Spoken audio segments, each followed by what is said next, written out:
Ravi de vous retrouver une fois de plus, ravi de savoir que vous êtes nombreux devant vos postes téléviseurs en train de nous suivre, en train bien sûr de suivre BB1. Je suis Yoshibunga, votre présentateur. Sachez qu'aujourd'hui nous allons passer un très bon moment.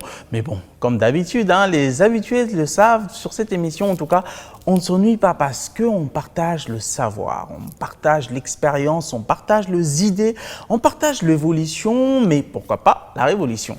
Comme d'habitude, j'ai des invités sur le plateau, mais aussi des co-présentatrices. Ensemble, nous allons passer 45 minutes de bonheur. Les habitués encore, les plus habitués le savent, nous avons toujours un public aujourd'hui, il est restreint, mais il est toujours avec nous. Donc je vais faire comme d'habitude, mais c'est de pouvoir demander à tout le monde sur ce plateau de pouvoir acclamer mais pour sa présence. Est-ce qu'on peut s'applaudir un peu plus fort?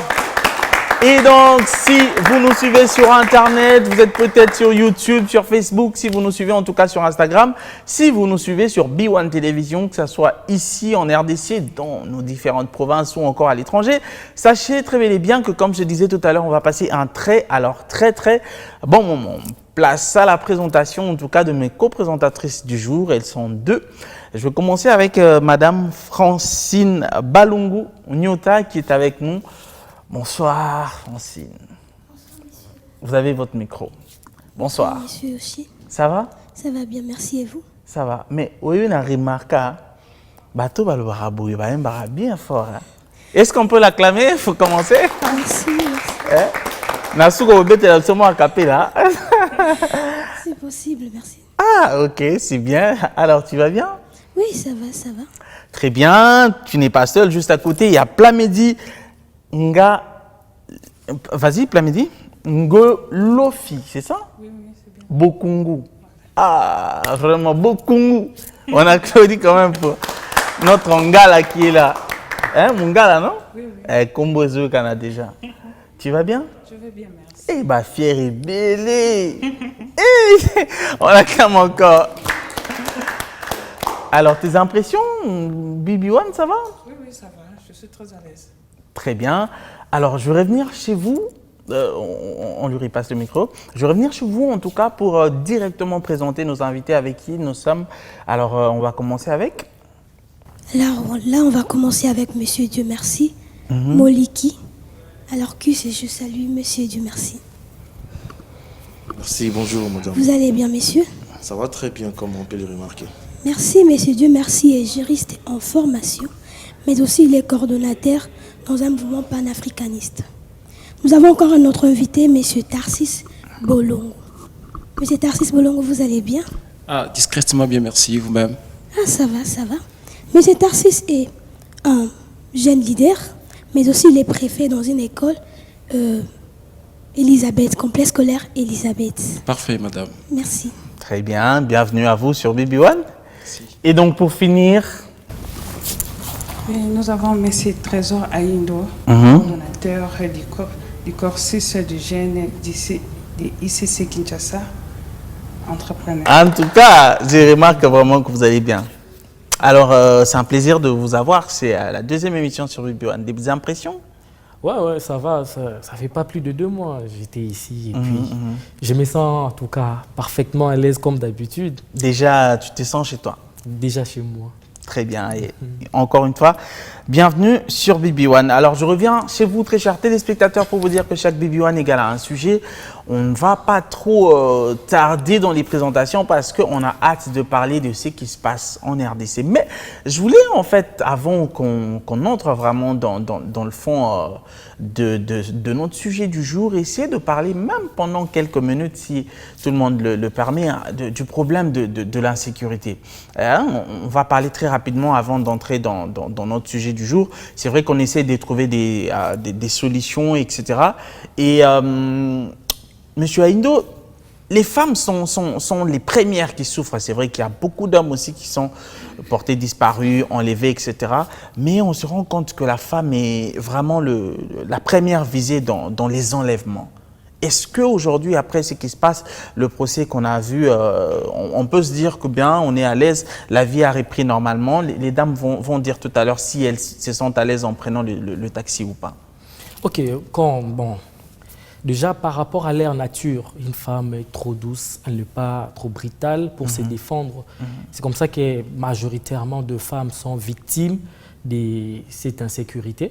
Mais je pense qu'avec nos autorités, nous pouvons faire confiance à l'autorité congolaise qui met de l'énergie pour pallier à cette situation. Et donc ça effraie tout le monde. Déjà, ces derniers temps, c'est difficile à un taximan de Ketch pouvoir travailler comme d'habitude. Oui. Parce que déjà, les clients sont très méfiants. Très méfiants pour participer, pour entrer dans une voiture Ketch. Donc c'est compliqué. Et si il y a un patron qui a mis en œuvre sa voiture Ketch et que les gens n'entrent pas, donc c'est difficile pour lui de pouvoir avoir encore le revenu avec lui. Mais nous croyons avec le temps, parce qu'il y a déjà des politiques qui se sont mis en place et nous recommandons à tous les jeunes d'avoir le numéro de policier de suicide à chaque mouvement et de pouvoir faire signe. Et puis d'activer avec eux, il y a un système de localisation dans le téléphone. Ça pourra aussi permettre de localiser nos filles, nos sœurs qui sont victimes de cette insécurité. Très bien. Alors, vous, j'aimerais savoir un tout petit peu, est-ce que, comme je disais tout à l'heure, ce qui est mis en place par nos autorités après ce procès un peu spectaculaire dont on a tous vu de loin ou certains de près, on peut se dire que c'est la fin de cette ère, selon vous? D'entrée de jeu, je ne dirais pas que c'est la fin. Évidemment, c'est quand même une accalmie. Parce que cette situation a créé une psychose, hein, comme mon frère l'a relevé tout de suite.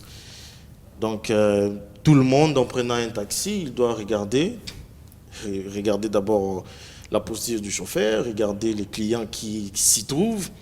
Et donc, on a peur. Oui. Malgré ça, on sort tous les jours. Alors, les mécanismes de sécurité qui est mis en place par le gouvernement, cela vient en quelque sorte pour réduire la sensibilité.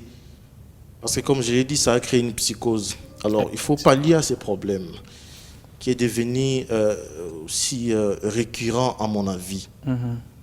Alors les mécanismes qui sont mis en place, je crois que l'observance va suivre.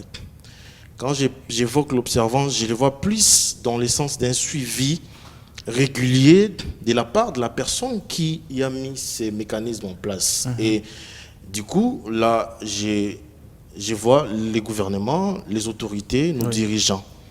Alors, moi, je crois que je peux intervenir pour interpeller les autorités de suivre ce qu'ils ont mis en place pour garantir notre sécurité. Alors, comme d'habitude, nous sommes dans un pays où, je ne voulais pas être un prophète des malheurs, on remarque que même les autorités, je sais que le temps est fort, mais permettez-moi de le dire, comme s'ils étaient des mèches avec les commettants. Alors que les autorités nous supportent cette façon de dire. Parce que ce sont eux qui nous garantissent tout. Imaginons en 2019, le début du Covid. On nous a dit, restez à la maison. On a quand même, le début a été quelque chose de difficile, mais on s'est plié à cette décision. Ce qui veut dire qu'à un moment, si l'autorité veut faire régner la sécurité, elle le fera. Si la volonté y est, elle le fera. Les mécanismes qui sont mis en place, moi je souhaite tout simplement que ceux-là qui l'ont mis en place fassent un suivi. Tout simplement, nous ne demandons pas beaucoup. Juste un suivi, que la police soit vraiment une police comme on les définit, que ce sont des agents commis pour garantir la sécurité et les biens de la population. Qu'ils ne soient pas nos agresseurs à la suite. C'est ça ce que je peux dire en peu de mots. Très bien. Alors, Tarsis, est-ce que vous, on parlait tout à l'heure des femmes qui peuvent avoir peur, est-ce que vous, en tant qu'homme aujourd'hui, quand vous arrivez pour prendre un taxi, vous vous dites, je suis un homme, rien ne va m'arriver, ou vous contrôlez vraiment, vous prenez le temps d'inspecter? Oui, c'est une très bonne question. Avant de prendre un taxi, j'ai d'abord une crainte. Mais ce n'est pas une crainte normale, c'est une crainte morbide. Parce que l'insécurité règne partout. Moi, ce qui me concerne, que je vois, les cas se multiplient des kidnappeurs. Parce que cette affaire, si c'était bien réglé par la justice, on n'aurait pas parlé des kidnappings aujourd'hui. Non loin qu'hier, il y avait une femme qui a été droguée.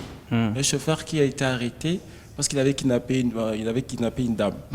C'est que l'État congolais doit faire. On peut faire un requis à l'époque de quand Général Kanyama était encore général, à cette époque, quand il était à la sécurité, quand il était à la sécurité de la ville de province de Kinshasa, qu'est-ce qu'il avait fait avec le président, l'ancien président Joseph Kabila? Il exécutait les Kuluna. Et qu'est-ce qui a été comme répercussion? La répercussion était très, très, très positive. Et il n'avait plus de Kuluna. Ceux qui étaient des Kuluna dans des quartiers s'est changé. Mais qu'est-ce que l'État congolais fait actuellement avec les kidnappeurs? Ils sont condamnés à mort après. Ils sortent. Moi, j'estime que ce que l'État doit faire, c'est d'exécuter, de prendre des mesures très contraignantes. L'une de ces mesures, c'est d'exécuter en public les kidnappeurs. Très bien, très bien, très bien. Alors, pour finir très rapidement, parce qu'on a un sujet sur lequel on va débattre, mesdames, on va commencer par vous. Un peu la même question. Quand vous prenez un taxi, est-ce que vous êtes à l'aise? Non, je ne suis pas à l'aise. Comment vous vous sentez dans un taxi? Est-ce que vous prenez encore des taxis? Non, je prends plus de taxi, je prends la moto. Que la moto. Alors, de l'autre côté, Francine. Oui, merci pour la question. J'aimerais rejoindre M. Tarsis. Il a vraiment donné des mécanismes qu'il faut pour le peuple congolais, pour notre sécurité. Mais quand on dit que les femmes sont en insécurité, vous oubliez aussi les hommes. Exactement, il y a des hommes qui sont aussi dans ces pétrins-là. Donc moi, je conseillerais à l'État congolais, mais aussi à nos dirigeants d'un peu plus serrer ces côtés-là des malfrats-là qui sont là pour nous mettre en insécurité. Parce qu'aujourd'hui, ils sont peut-être condamnés en peine de mort, mais quand ils sont peut-être... ils ont des familles, après quoi, ils vont sortir. Mais nous qui sommes en insécurité, il y a des filles, des hommes qui meurent comme ça, trop jeunes, avec l'avenir. Mais parce qu'ils sont montés, c'est ce qui est déplorable. C'est pourquoi je conseillerais à l'État congolais, pour nous qui sommes jeunes, c'est l'avenir de demain qui est parti. Il y a aussi des mamans qui laissent des enfants. Donc, il faudrait qu'ils soient au moins... Pas de tolérance en tout cas. Je ne vais pas aller loin, mais pas de tolérance. Enfin, qu'il n'y ait pas des abus. Parce que quand ceux qui sont sortis aujourd'hui, quand se les disent, il y a des ceux qui ne sont pas encore sortis. Il y a des ceux qui pratiquent ces choses, mais parce que c'est un peu mis en évidence ces temps-ci, ils ont peur. Exactement. Mais il y a des ceux qui sont purs que ceux qui sont sortis. Vraiment, mais ce qu'ils doivent se faire, c'est qu'ils doivent plus punir ceux qui sont sortis pour que ceux qui sont en cachette se disent... vaut mieux laisser parce qu'ils sont morts et notre sort. Oui. Donc, il faudrait que l'État congolais pense à nous, pense aussi à eux-mêmes parce que eux aussi sont dans ces mêmes pétrins. Oui. Donc, c'est un peu ce que je peux ajouter en tout cas. Très, très, très bien. Je pense que nous avons parlé. Je pense que nos autorités qui nous suivent, en tout cas, sont en train d'essayer, en tout cas, de prendre des mesures pour que nos vies soient en sécurité. Parce que nous vivons dans notre pays. On n'a pas un autre pays, on n'a pas un autre endroit où aller. Et chez nous, nous devons vraiment nous sentir chez nous. Donc, nous allons très rapidement parler aujourd'hui de la jeunesse congolaise qui est face à un problème très sérieux. C'est un défi de l'emploi, en même temps de l'entrepreneuriat. Qu'est-ce qui manque aux jeunes Congolais pour bâtir, je ne sais pas moi, Instagram ou encore bâtir Facebook, aussi longtemps que nous avons des génies en informatique? Qu'est-ce qui manque aux jeunes aujourd'hui qui sont licenciés mais qui ont des wewa, qui sont chauffeurs taxi ou encore des 107, d'être dans des bureaux, de pouvoir diriger? Pourquoi la jeunesse continue à se plaindre? Ce sont des questions que nos invités vont tenter de répondre. Alors on va commencer encore par vous. Comment approchez-vous ces sujets? Vous êtes jeune, vous êtes face à ces défis vous aussi. Que ce soit de l'emploi, même si vous travaillez déjà, que ce soit de l'entrepreneuriat, même si vous entreprenez déjà parce que sur les autres cieux, on voit mieux. Oui, voilà, le sujet, il est vraiment pertinent. Je pense que les temps mais ne va pas trop nous permettre de trop décortiquer le sujet. C'est clair. Peut-être Donc, avec on les va temps, essayer d'être un peu rapide. par rapport à ça. Exactement. Déjà, les jeunes sont confrontés à de nombreux défis par rapport à la recherche d'un emploi ou de l'entrepreneuriat. Je vais caractériser d'abord par rapport à l'emploi 3 ordres d'après moi. Et le défi, le premier est d'ordre éducatif. Le deuxième est d'ordre économique et le troisième est d'ordre social. Quand je parle d'ordre économique, c'est là, à l'entrée de jeu, je voulais expliquer que quand un jeune se lance ou entre dans le marché du travail, le jeune là est confronté à, premièrement, parce que l'employeur a besoin d'un expert par rapport à quelqu'un qui a déjà de l'expérience.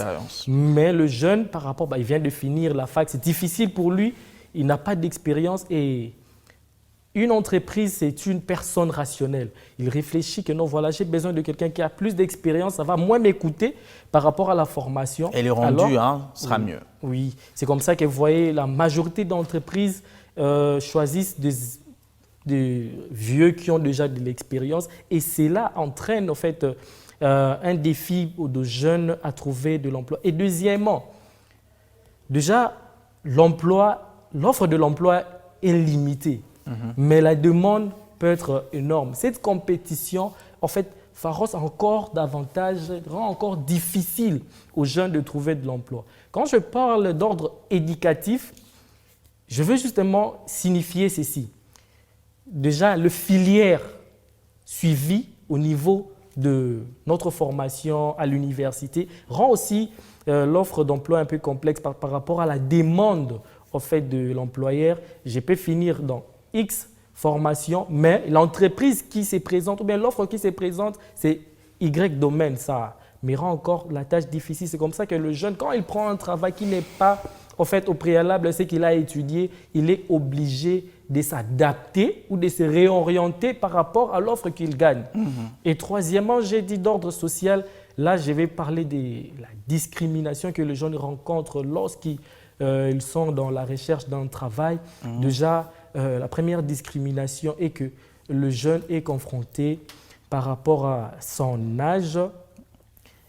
L'employeur s'estime que voilà, un vieux, il est déjà responsable, mais un jeune, c'est quelqu'un qui n'est pas encore responsable, il ne sait pas ce qu'il veut faire, il vient de finir la fac, tout ça. Toutes ces difficultés-là et d'ordre aussi social dans les relations, le jeune n'a pas de relations. Ici au Congo, c'est presque une habitude. Pour avoir un travail, il faut avoir des recommandations quelque part, il faut avoir quelqu'un. Et voilà, toutes ces difficultés. Et dans l'entrepreneuriat encore, moi je pense que l'entrepreneuriat pourrait être une solution même pour aider ces difficultés que je viens d'essayer de détailler.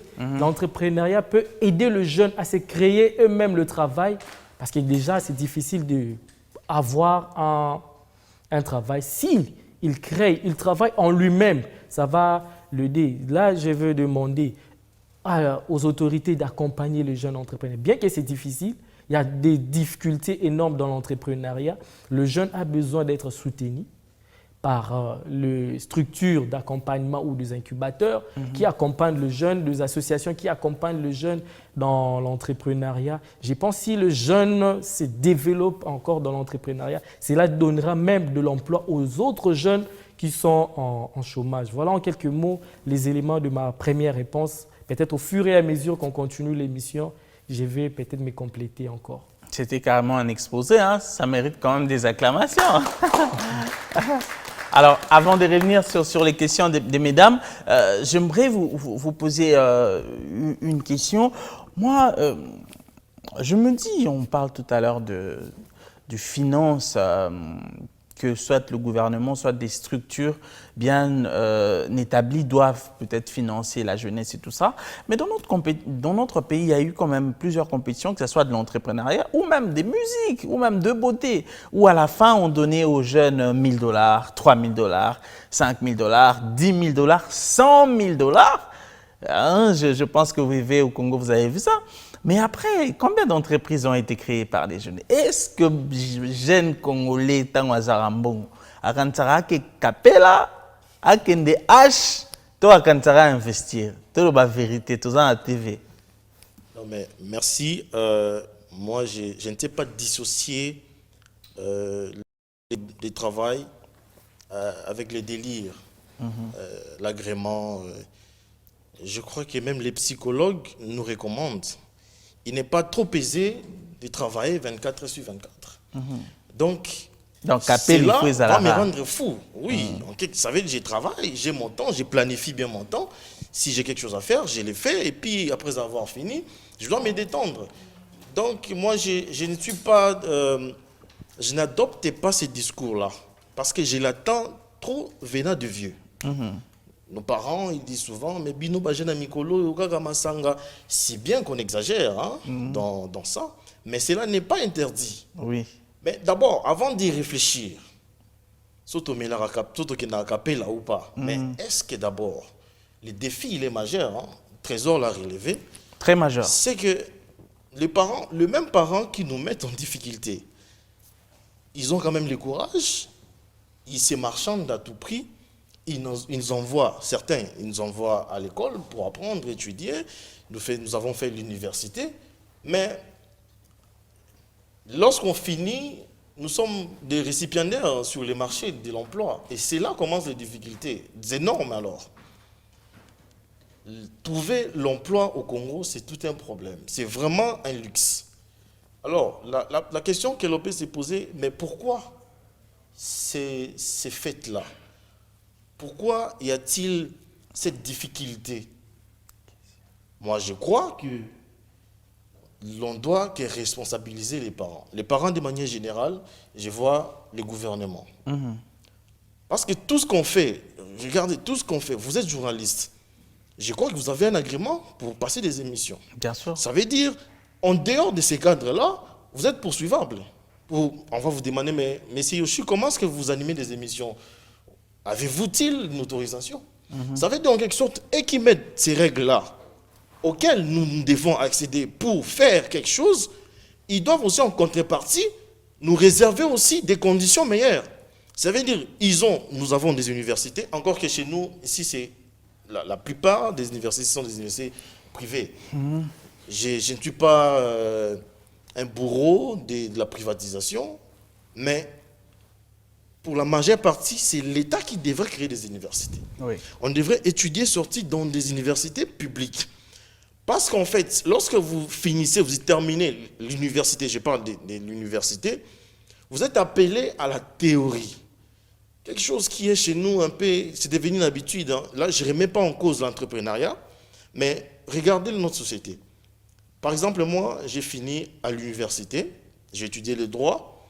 Ça veut dire qu'au sortir de l'université, qu'est-ce que je dois faire? Je suis appelé à faire soit les barreaux, soit la magistrature, soit être conseiller juridique quelque part dans une entreprise, dans une société. Oui. Mais regardez la plupart. Nous avons d'abord la difficulté de faire tout.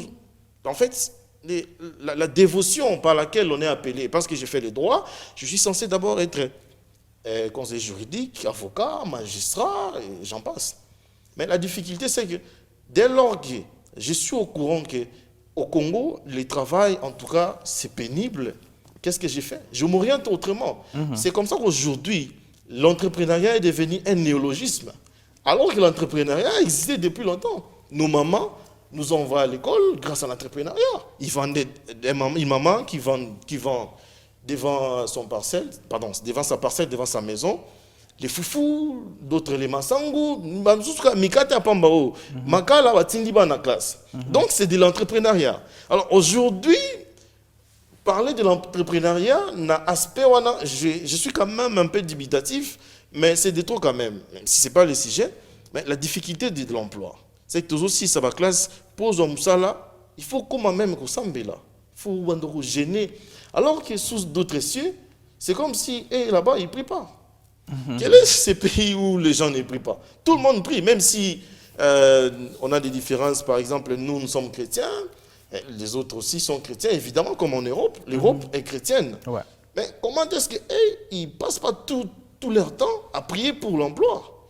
Ça veut dire que on ne devait pas prier pour l'emploi, normalement, parce que je suis allé à l'université, dès que je sors, c'est les entreprises qui devraient venir le jour de ma défense pour regarder, pour voir comment est-ce que je parle, j'ai abordé quel sujet, je leur serais utile dans quel domaine, par exemple. Ils sont là pour... C'est ça qui se passe ailleurs. Alors que chez nous, ça n'existe pas.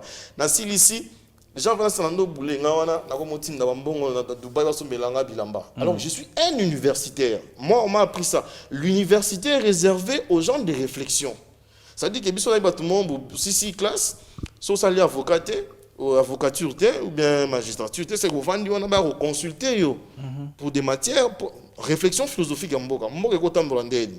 Ce qui normalement a été censé faire de l'entrepreneuriat comme aujourd'hui, ce sont ceux qui sortent des instituts supérieurs. Ok. Oui. Selon vous. Oui, c'est ça.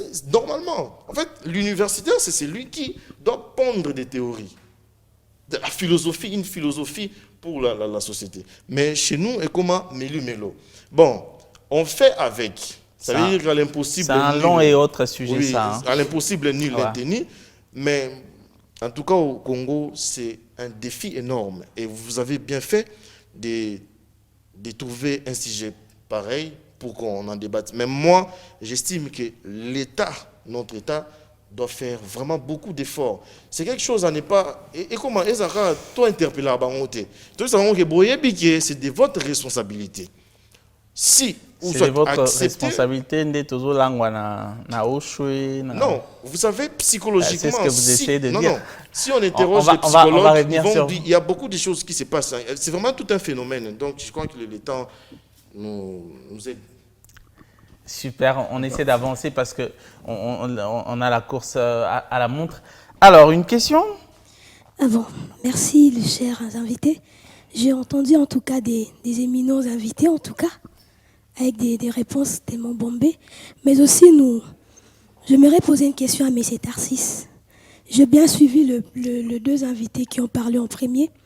Monsieur Dieu merci s'est posé une question très importante.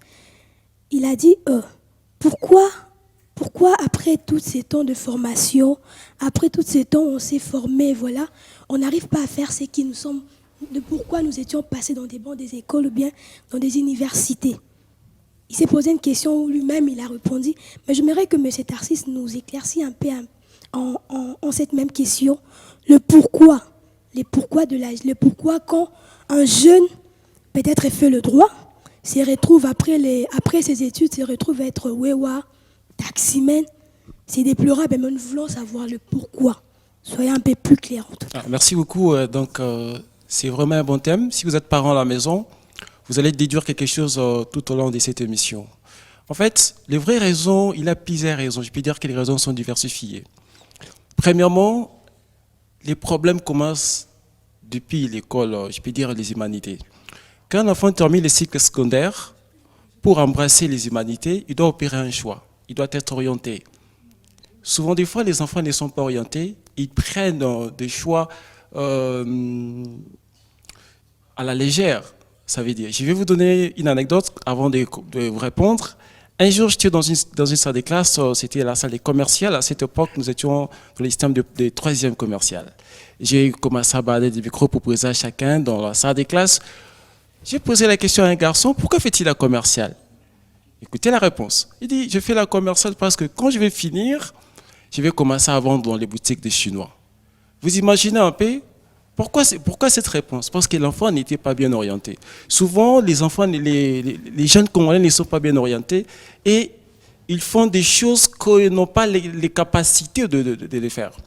Exemple, vous allez voir qu'un jeune a la capacité de faire la mécanique, mais son ami dit que moi je vais faire la littéraire. Et les jeunes n'ont même pas les atouts pour parler. Il a des difficultés pour parler. Il va suivre son ami. D'un autre encore, ils sont influencés par les parents. Peut-être un élève dit que moi je vais faire la scientifique pour devenir docteur. Papa va dire non, tu ne dois pas faire la scientifique. Vu que chez moi il y a un poste, tu dois faire l'électricité. Qu'est-ce qu'il va se faire? Il va continuer son cursus scolaire. À la fin, il aura un diplôme sans savoir l'importance. C'est que les parents doivent faire.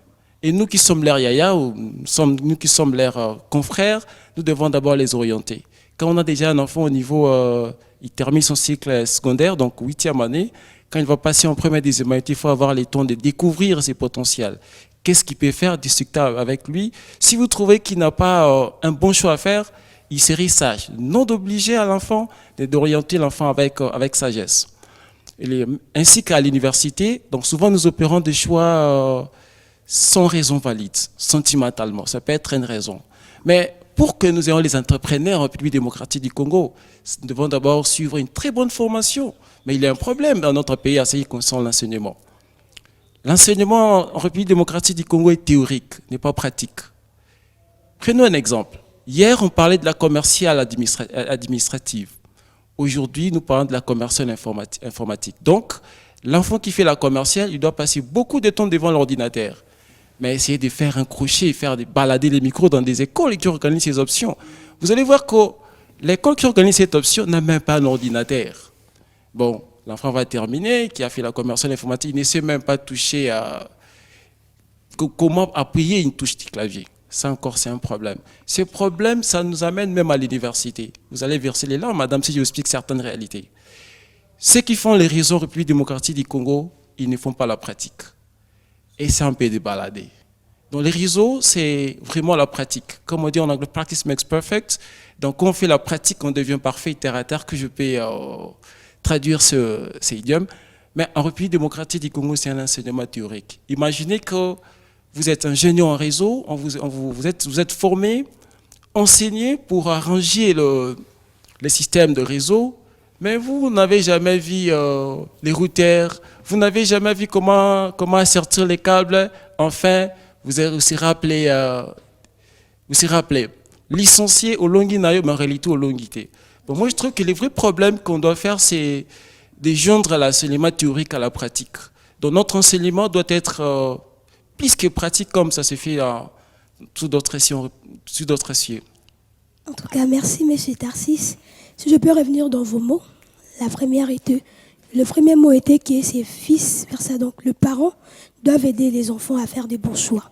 Ce n'est pas les imposer, mais les aider en voyant comment l'enfant évolue, voyant comment l'enfant se développe, et voilà, permettre à l'enfant de faire de bons choix, mais aussi à l'État congolais, renforcer les moyens qu'il faut, afin que la théorie devienne aussi pratique. Donc, au niveau des universités, des écoles, permettre à ce qu'ils soient peut-être à couper couture, journalisme, et voilà, vraiment pratiquer cela comme il faut pour que l'avenir de demain soit rassuré. Je pense que j'ai aussi une question pour M. Trésor. M. Trésor a tellement bien exposé, c'était tellement comme un cours. Mais il y a une question qui me revient, et c'est de vous poser et de savoir, vous avez soulevé 3 points. Premier, deuxième, troisième, je parle du troisième. Le point où vous avez parlé de problème qui se trouve pour un jeune, vis à son âge, comment il est peut-être marginalisé, voilà, son âge n'est pas ce qu'il faut. Moi, j'aimerais vous poser une question. Parlons un peu de comment ça se passe dans des entreprises. Déjà, à un certain âge, il y a une pension pour chaque personne. Il y a l'âge que peut-être 65 ans, qu'on suppose qu'une personne âgée ne peut plus travailler. Donc, ces postes est supposé être remplacé par un jeune. Par un jeune qui, on suppose qu'il est vigoureux, il a l'âge en tout cas pour... Ça doit être un seconde débutant. Voilà, ça doit être un débutant, voilà, mais il est assez mieux placé pour seconde le vieux qui doit partir. Mais j'aimerais au fait que vous puissiez nous répondre. Qu'est-ce que vous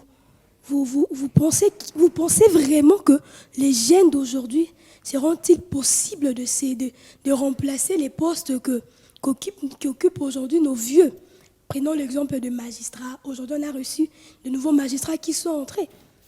Aujourd'hui, on a reçu peut-être on a des demandes d'emploi partout. Croyez-vous vraiment que la jeunesse d'aujourd'hui, avec tout ce qui se passe, Kwiti, comme notre animateur l'a dit, Ngulu, Yakapela et autres, croyez-vous vraiment que ces jeunes que nous sommes c'était une façon de parler, Ngulu, Yakapela, les Alakito, quoi. Oui, on sait, mais il faudrait vraiment que M. Trésor nous réponde. Est-ce qu'il croit vraiment que la jeunesse d'aujourd'hui est prête. C'est ça Voilà, la question. voilà. Est-ce que la jeunesse est prête? Oui, oui, personnellement, moi, je crois totalement la jeunesse congolaise. Et la jeunesse représente une richesse. La jeunesse incarne l'énergie. Moi, Mais ceux qui braquent là, ce sont les jeunes. Hein? Oui, Ceux qui tuent là, ce sont les jeunes. parce qu'ils sont Et quelle forts. image on tire de la jeunesse aujourd'hui? Exactement. Vous savez, un enfant est toujours influencé par un modèle. On doit présenter à la jeunesse de modèle. Vous savez, quand un jeune finit les études, c'est vraiment important ces sujets. J'ai fini mes études à la fac avec toutes ces difficultés rencontrées à la fac et j'ai fini. Après, je n'ai pas d'emploi. Vous ne savez pas ce que ça va me créer.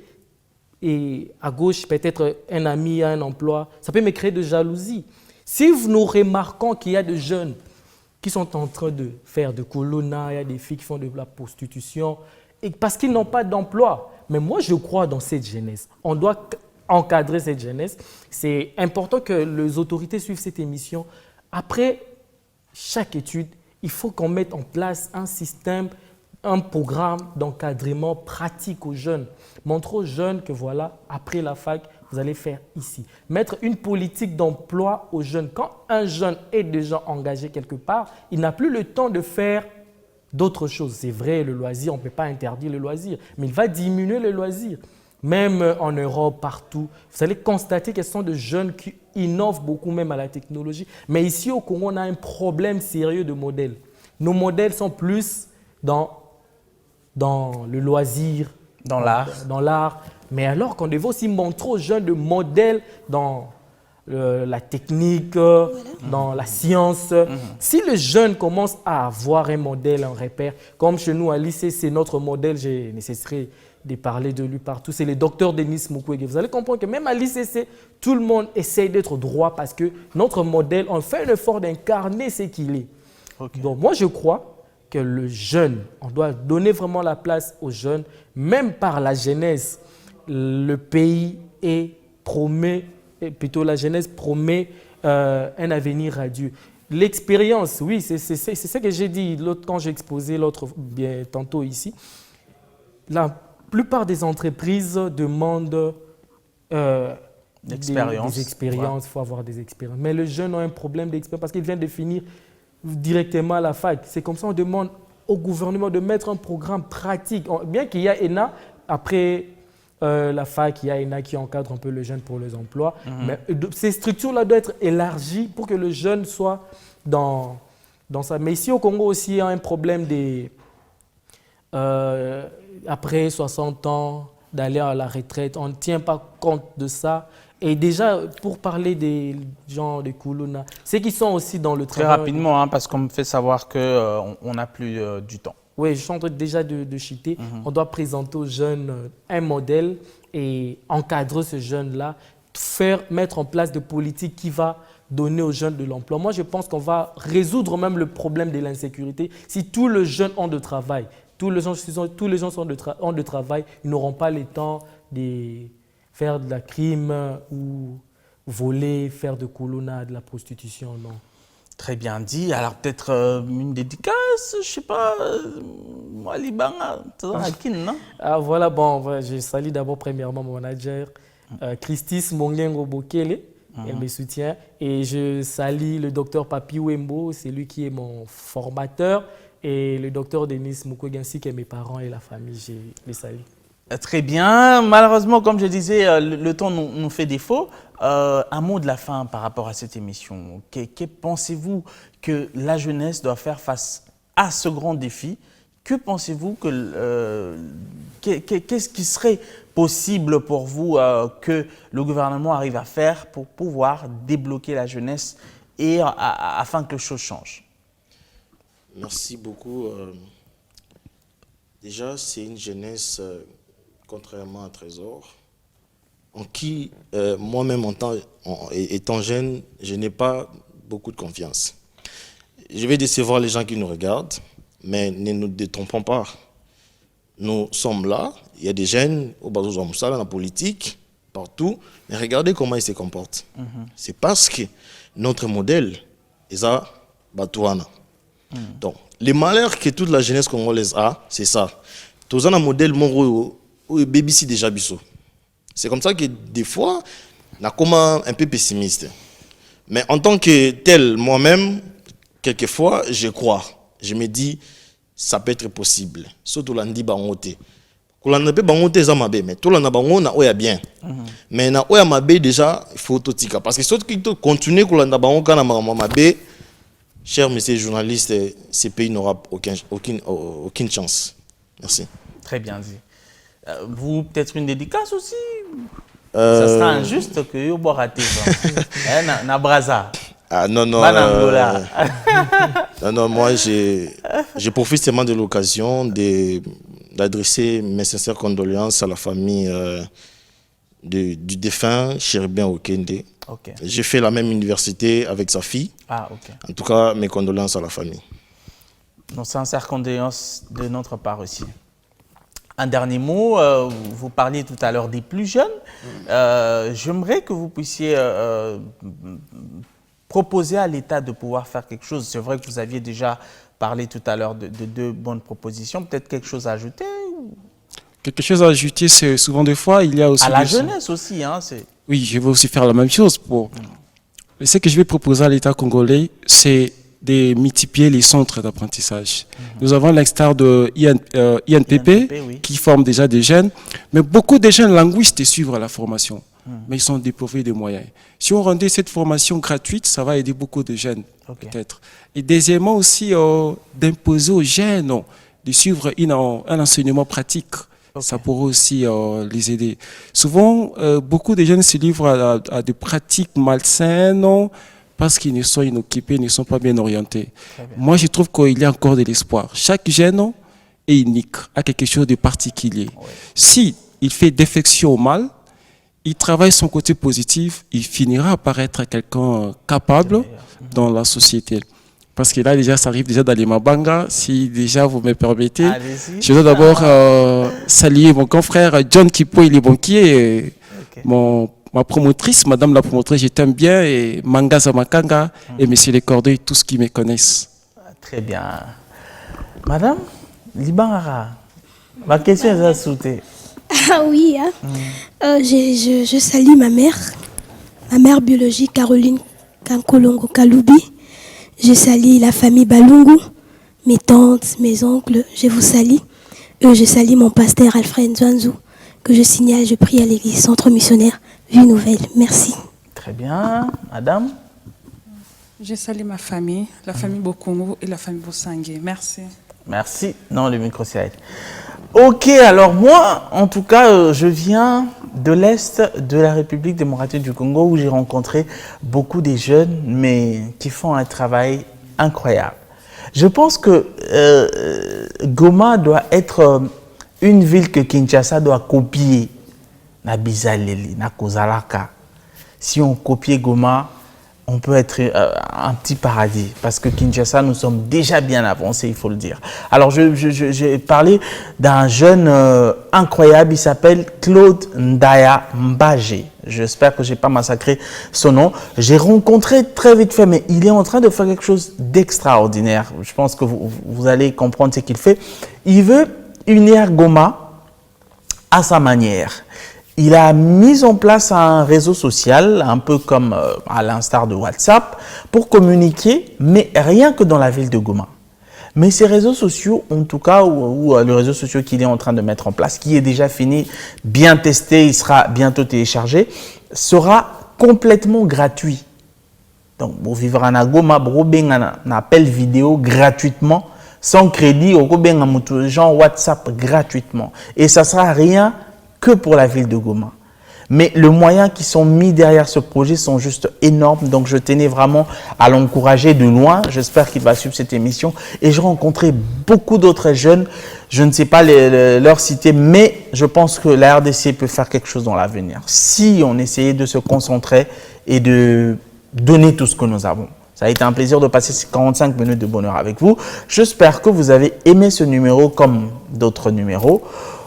D'abord, rappelez. Gims Zenze, en tout cas Joël, merci pour tout ce que tu fais pour BB One et tous les travaux que tu fais. tout le monde en tout cas qui nous suivent de près, de loin, toute la grande équipe, Yann, Vie Michel, Darly et tout le monde, Alfie ainsi que tout le monde. Merci pour tout ce que vous faites pour BB1, bientôt 6 ans, en tout cas depuis 6 ans. Et donc je veux dire bye bye. On a beau quitter Narobo à nos semaines prochaines. Hein? On fait comme d'habitude, on s'acclame.